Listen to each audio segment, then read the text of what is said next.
आप नहीं पाप है, भ्रष्टाचार की बाप है, दिल्ली और देश के लिए अभिशाप है। आम आदमी पार्टी के घोटाले के विरोध में सीधे जनता से संवाद करने और घोटालों के लिए जागरूक करने के लिए पड़पड़गंज विधानसभा से भाजपा की जन चौपाल की शुरुआत की, जिसमें दिल्ली प्रदेश अध्यक्ष आदेश गुप्ता ने मुख्यमंत्री केजरीवाल और मनीष सिसोदिया पर सीधा हमला बोलते हुए दिल्ली की आपकी सरकार को पाप की सरकार कहा। आदेश गुप्ता ने बताया कि जन चौपाल के माध्यम से सीधा जनता से संवाद दिल्ली सरकार की भ्रष्ट शराब नीति, जिसने दिल्ली को खराब और बर्बाद किया, लाखों करोड़ों का भ्रष्टाचार के बारे में बताना जन चौपाल का मकसद है। साथ ही साथ जो लोग दिल्ली में ईमानदारी की कस्में खाते थे, वे आज एक्सपोज हुए हैं, उजागर हो गए हैं। किस तरह दिल्ली की जनता के हितों की अनदेखी कर जगह जगह मैखाने खोल दिए। दिल्ली में जो शिक्षा मंत्री है वही शराब मंत्री भी है। आदेश गुप्ता ने कहा कि दिल्ली जल बोर्ड 57,000 करोड़ का घोटाला हो या डीटीसी बस में खरीद फरोख्त हो, शराब माफियाओं से सांठ गांठ कर करोड़ों का घोटाला हो, बिजली विभाग हो या जनता की गाड़ी कमाई का करोड़ों रुपए विज्ञापन हो, इन सब का कोई हिसाब नहीं। आज दिल्ली की जनता जानना चाहती है कि आपको दिल्ली की जनता ने बेहतर पानी, बेहतर परिवहन, बेहतर दिल्ली के लिए चुना था, लेकिन आप तो सिर्फ शराब और मैखाने खोलने में लग गए। आज दिल्ली की जनता खुद कह रही है कि आप नहीं पाप है, भ्रष्टाचार की बाप है, दिल्ली और देश के लिए अभिशाप है। विधायकों की खरीद फरोख्त पर भी भाजपा अध्यक्ष ने सिसोदिया और केजरीवाल को झूठा करार दिया और कहा कि मुख्यमंत्री बनने से पहले केजरीवाल भी भ्रष्ट नेताओं के नाम के पर्चे लहराते थे,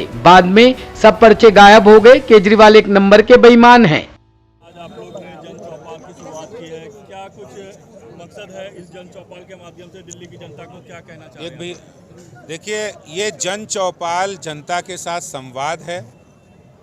दिल्ली सरकार की भ्रष्ट शराब नीति जो दिल्ली को खराब और बर्बाद करने वाली थी, उस शराब नीति में हुए हजारों करोड़ रुपए के भ्रष्टाचार के बारे में जनता को बताना, उनके साथ संवाद करना, ये इसका उद्देश्य है। और इसके साथ ही साथ जो लोग ईमानदारी की कस्में खाते थे, वो लोग आज एक्सपोज हो गए हैं, उजागर हो गए हैं उनके मंसूबे कि किस तरह उन्होंने दिल्ली के जनता के हितों को नज़रअंदाज करके मैखाने खोल दिए, गली गली, मोहल्ले मोहल्ले में जहां नहीं खोलने चाहिए, स्कूल और मंदिरों और गुरुद्वारों के पास खोल दिए, रिहायशी इलाकों में खोल दिए।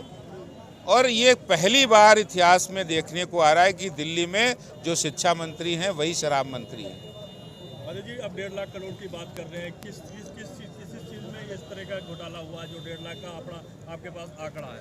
देखिए, सवाल ये है कि दिल्ली जल बोर्ड के 57,000 करोड़ हो, बिजली विभाग में भ्रष्टाचार हो, या शराब माफिया से मिलकर किया गया भ्रष्टाचार हो, डीटीसी बस घोटाला हो, ड्यूसिप घोटाला हो, या दिल्ली की जनता की टैक्स की जो गाड़ी कमाई पैसा एडवर्टीजमेंट में लुटाने का काम है, जिसका कोई हिसाब अरविंद केजरीवाल सरकार के पास नहीं है। आज दिल्ली की जनता ये जानना चाहती है, आपको हमने बेहतर पानी के लिए चुना था, आपको सीवरेज सिस्टम के लिए चुना था, आपको परिवहन व्यवस्था के लिए चुना था, लेकिन आप तो शराब और मैखाने में लग गए।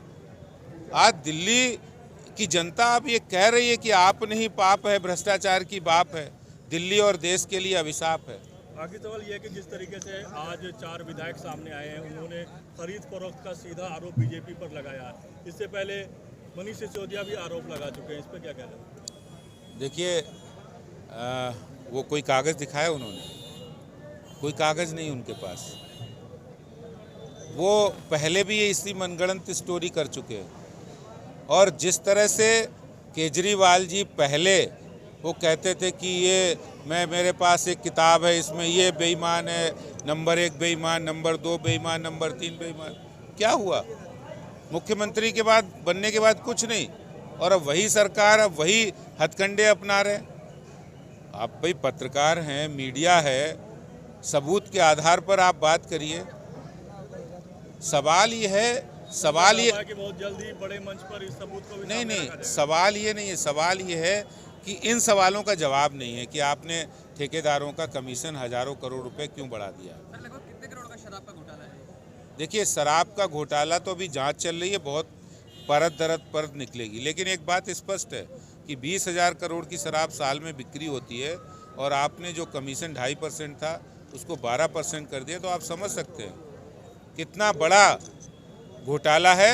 जब इसकी परत जांच में निकलेंगी तो सारे मुजरिम भी बाहर आएंगे, और जैसे जैसे घोटाले की कड़ी आ रही है नज़दीक, वैसे वैसे सिसोदिया की हथकड़ी भी नजदीक आ रही है। टॉप स्टोरी ब्यूरो के लिए दिल्ली से रवि डालमिया की रिपोर्ट।